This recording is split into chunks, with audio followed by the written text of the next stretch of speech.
On the Trail of the Winged God is a short introductory essay to the history of Hermes and Hermeticism, published by Stephan Hoeller in 1996.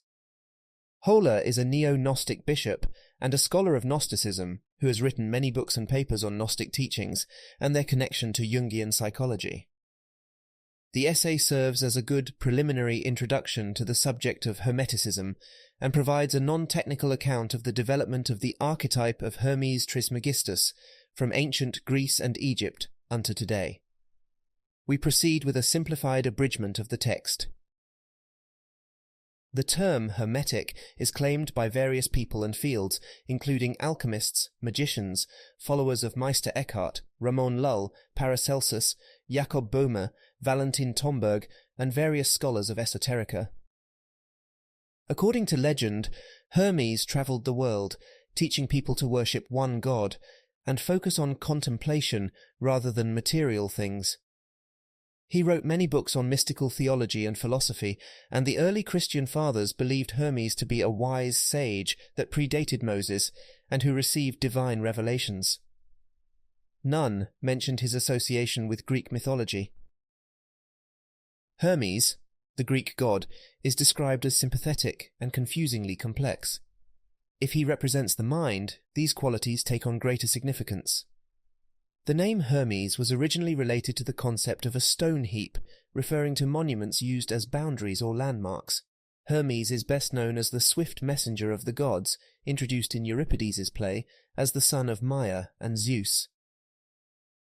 Hermes thus has a dual origin, with the Titan Atlas as his grandfather, and a divine lineage on the side of his mother, hinting at the idea that consciousness emerges from both worldly toil and divine inspiration. He excels in eloquence, invention, travel, sacrifice, protection, commerce, and good luck. These domains reflect the agile movement of the mind, bridging humans and gods, and facilitating the exchange of ideas and goods. However, Hermes also embodies cunning, fraud, perjury, and theft. The association with theft is evident in the Hymn to Hermes, where he steals Apollo's oxen, but appeases him with the gift of his invented lyre, symbolizing the freedom of intuition in bestowing artistic inspiration. Once regarded as an early and primitive god, Hermes later becomes a prominent archetype, mediating and unifying opposites. This foreshadows his role as a magician and alchemist in Egypt and Renaissance Europe. The ancient Greeks had a universal theological vision, unlike their Semitic counterparts who claimed uniqueness for their deities. The Greeks recognized the similarities between their Olympian gods and those of other nations, in particular Egypt. The cultured elite of Greek society also acknowledged that some Egyptian gods, like Isis, embodied multiple Greek deities. The Romans, aware that their gods were essentially Greek deities with different names, followed suit. As the Roman Empire expanded, the influence of prominent Egyptian gods grew. This gave rise to the controversial phenomenon of syncretism, which played a significant role in the new manifestation of Hermes before Christ and during the early Christian era. In the Mediterranean world, a remarkable religious development occurred during this period. The old state religions lost influence, giving rise to a multitude of interconnected religions, philosophies, and rites. This Unitarianism of the spirit, often labelled as syncretism, possessed admirable qualities that continue to resonate today. This emerging spirituality displayed profound mysticism and psychological wisdom, praised by figures like C.G. Jung and Mircea Eliade. In this era, Hermes gained prominence through the spread of initiatory religions, alongside the cults of Isis and Osiris. Hermes, the swift god of consciousness, journeyed to Egypt, becoming the Greco-Egyptian thrice-greatest Hermes. The Greek god Hermes corresponds to the ancient Egyptian wisdom god Thoth, or Thoth. Thoth was worshipped in Chmun, also known as Hermopolis, as early as 3000 BCE. He played various roles in Egyptian myths, including creation, recording the gods, and advocating for souls in the afterlife. Thoth invented writing and authored esoteric texts like the Book of Breathings. He had connections to the moon and was associated with the night. Thoth was also a teacher to Isis, Osiris, and Horus, aiding Isis in resurrecting Osiris.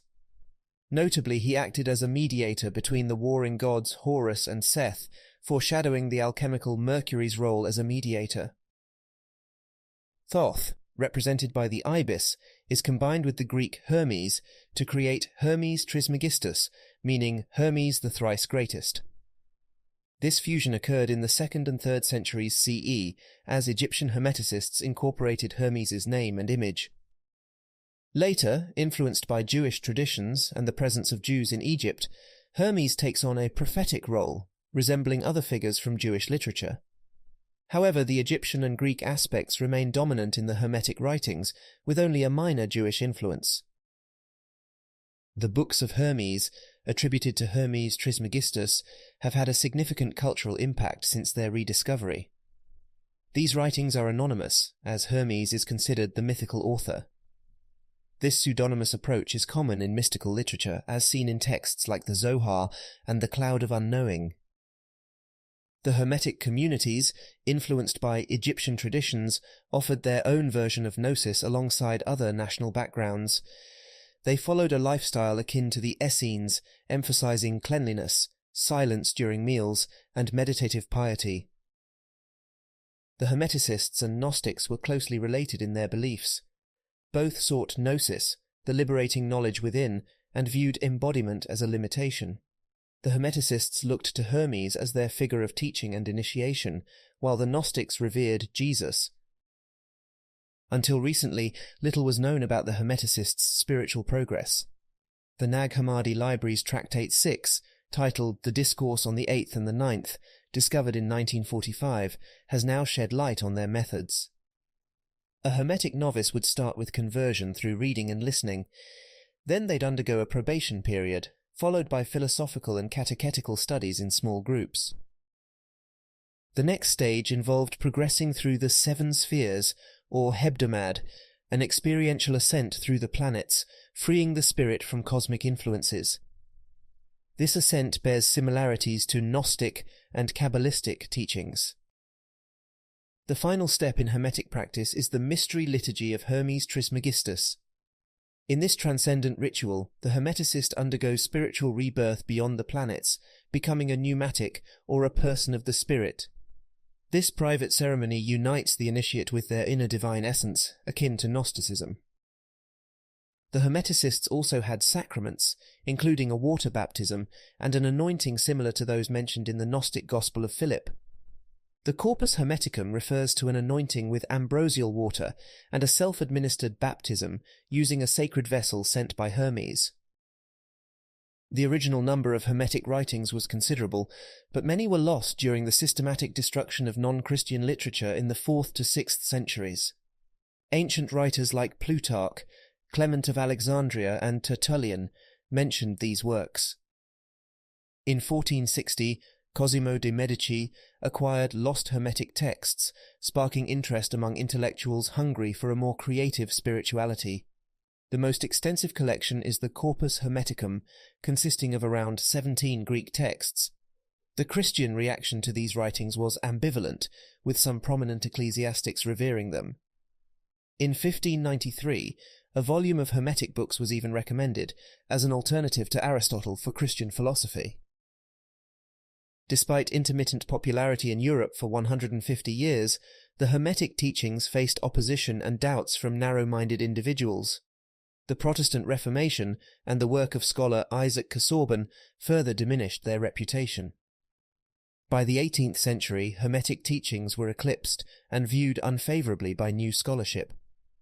It wasn't until 1924 that a respectable edition of the Corpus Hermeticum was published. Hermeticism's influence on Western culture primarily manifested through the occult tradition, permeating Renaissance occultism, alchemy, astrology, ceremonial magic, and occult medicine. This tradition became foundational to Western occult currents, including Rosicrucianism, Freemasonry, and the school of Jakob Boehme. The transmission of these teachings became more public with Helena Blavatsky and the Theosophical Society in the late 19th century. G.R.S. Mead played a significant role in reviving Gnostic and Hermetic wisdom, through his translations and insightful commentaries. Dame Frances Yates further demonstrated the influence of Hermeticism on the medieval Renaissance and its connections to later developments in her works, bridging the gap between the occult and academia. The discovery of the Nag Hammadi library in Egypt renewed interest in Gnosticism and its close affinity to Hermeticism. Both traditions emphasize personal knowledge of God and the soul's liberation through ecstatic understanding.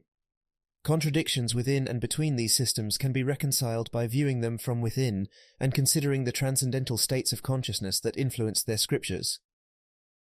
Hermes symbolizes transformation through the reconciliation of opposites, and the current resurgence of interest in Hermes and his gnosis offers hope. We can invoke the image of Hermes to seek reconciliation and enlightenment in our divided world, just as he did for his ancient devotees. And that brings us to the end of this essay. If you want to hear more, please check out my playlist on Hermeticism, where you can find videos on the Corpus Hermeticum, the Perfect Sermon, and much more. And if you want to support this channel, please check the description for information on how you can do so. As always, thank you so much for listening, and I hope to see you again.